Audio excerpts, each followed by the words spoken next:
She slammed her hand on my fence and yelled, "This lake belongs to the HOA now. Pay up or pack up." I almost laughed right in her face, but then two bulky guys stepped out from behind her. They weren't neighbors. I'd never seen them before. One cracked his knuckles like he was ready to break something. Karen smirked like she owned the whole street. "You're trespassing," I said firmly, but she waved a piece of paper in front of me, shaking it like it was holy scripture. "This is a legal notice," she barked. "Sign your membership or we'll drag you to court." I didn't even look at the paper. The so-called notice had the HOA logo printed in blurry ink, like it came straight from her home printer. I caught the corner of her mouth twitch when she saw me notice. That told me everything. The taller thug stepped closer, eyeing my gate lock. "We'll handle this the hard way if you don't cooperate." My blood boiled, but I didn't let it show. Instead, I pulled my phone out slowly and said, "You just made a mistake coming here."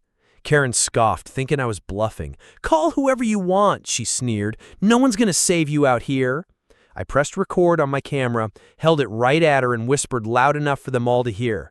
"Try it, and this video will be all over the sheriff's office before sunset." The thugs hesitated. Karen didn't. She pushed the paper through the gate and hissed, "This is your final warning. Next time, it won't be a notice. It'll be a tow truck taking your house apart piece by piece." What she didn't know, that land she was threatening me on wasn't just mine. It was registered under a name that carried weight she couldn't even imagine. Karen stormed off, her heels digging into the gravel like she owned every stone. But the two thugs lingered. One of them leaned close to my fence and muttered, "You better watch yourself." I didn't blink. I just clicked the gate lock hard and loud so they'd know there was no way in. Then I turned my back on them and walked toward the porch like I wasn't bothered at all. But inside, I felt that burn of rage. From the window, I watched Karen shove her fake notice into my mailbox and pose for a picture, like she was some kind of officer making it official. She wanted evidence for her little scam. But here's the thing. My cameras had been rolling the entire time. Every angle, every word. I dialed the sheriff's department and kept my tone calm. "Got a situation out here. Woman claiming authority she doesn't have, brought two men to threaten me. Might want to send a cruiser." The dispatcher paused when I gave my name. Then her tone shifted, respectful, almost careful. "Understood, sir. Units are on the way." That pause said it all. Karen thought I was just another homeowner she could bully. She had no idea the sheriff's office didn't just know me, they owed me.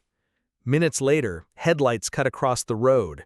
Karen's smug grin returned, like she had summoned the law herself. She waved the fake notice in the air and shouted, "Finally! Arrest him! He's refusing to join the HOA!" But the deputies didn't even look at me first. Their eyes went straight to her, and one of them muttered, "Oh, not her again." The deputy stepped out, hand resting on his belt, and looked straight at Karen. "Ma'am, we've warned you about this before." Her face dropped for a split second, but then she plastered on that fake confidence again. "No, this time it's different. He's violating HOA law. This lake is under our authority now." She shoved the crumpled paper into his hand. He scanned it once, sighed, and held it up to the cruiser's headlights. The ink was smudged, the logo crooked, and the signature at the bottom? A name that didn't exist. He turned the paper sideways, then ripped it in half without another word. Karen gasped like he'd just destroyed the Constitution. You can't do that! That was legal!" she shrieked. But the deputy just shook his head. "What's illegal is impersonating a governing body and dragging these guys out here to intimidate a homeowner." He jerked his chin toward the thugs, who suddenly looked like they wanted to vanish into thin air. Karen's voice rose into a high-pitched scream. "Don't you see? If he won't join, none of this neighborhood will. We'll lose control." That word, control, hung in the air. The deputy's expression hardened. I stepped forward then, calm as stone. "I should know something, Karen," I said, my voice steady. "You're standing on private property, not HOA land, not county land, mine. And it's protected under a federal deed you clearly never bothered to check." The deputy glanced at me, then gave a knowing nod. Karen blinked fast, like the words didn't register. "Federal what?" she stammered. I leaned closer, just enough for her to hear. The kind of paperwork you can't print out in your living room. Karen froze, her mouth opening but no sound coming out. The deputies weren't giving her space to breathe anymore. One of them stepped closer, handcuffs glinting in the headlights. "Ma'am, you've crossed the line. This isn't just harassment. It's trespassing, intimidation, and falsifying documents." Her eyes darted to the thugs, but they both took a step back, palms raised like they wanted no part of this. "Don't look at us," one of them muttered. "We didn't sign up to go to jail." They backed off toward the street, leaving her stranded. Karen's mask cracked. "You don't understand. If he refuses, the whole neighborhood will follow him. We'll lose funding. We'll lose everything." She sounded less like a leader now and more like a desperate kid caught stealing. The deputy held up his hand. "Enough." He turned to me, voice steady. "You pressing charges?" I didn't answer right away. I wanted her to feel that silence, the weight of me deciding her future. Finally, I said, "Let's make sure she understands something first." I unlocked the gate and walked out slowly. Her eyes went wide, like she thought I was going to lash out. But all I did was point to the sign bolted to my fence. "Private property, federal land grant, trespassing prosecuted." Her knees almost buckled at the word veteran. She finally realized who she was standing against. And that's when I pulled my phone from my pocket and hit play on the recording. Her threats, her fake notice, her promise to tear my house apart. Every word echoed across the quiet night. The sound of her own voice filled the air, sharp and venomous. "Next time, it won't be a notice. It'll be a tow truck taking your house apart piece by piece."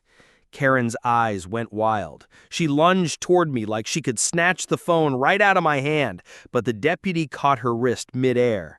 "That's enough," he barked. I lifted the screen so she could see the little red dot blinking. "Already backed up to the cloud," I said calmly. "Even if you smash this, it's sitting in the sheriff's office email by now." Karen's face drained of color. She wasn't fighting me anymore. She was fighting reality. No, you can't, she stammered, jerking against the deputy's grip. Just then, more headlights rolled up. Neighbors had gathered along the street, drawn by the shouting and flashing lights. Phones were out, cameras pointed at her. Karen, the queen of fake rules, was suddenly the one exposed. One woman from across the lake shouted, "We never voted for an HOA! You've been lying to us this whole time!" Others murmured in agreement, their voices rising. A man stepped forward, holding a crumpled notice just like the one she had shoved in my mailbox. "She put this on my door last week, said I owed her $300. The crowd turned angry. The deputies exchanged a look. They didn't need my word anymore. They had half the neighborhood as witnesses.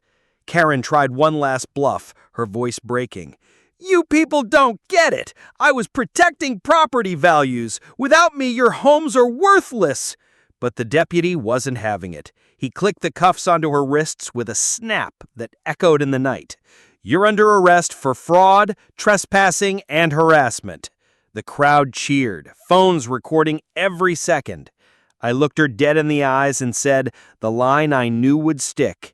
"You wanted power, Karen, but all you earned was handcuffs."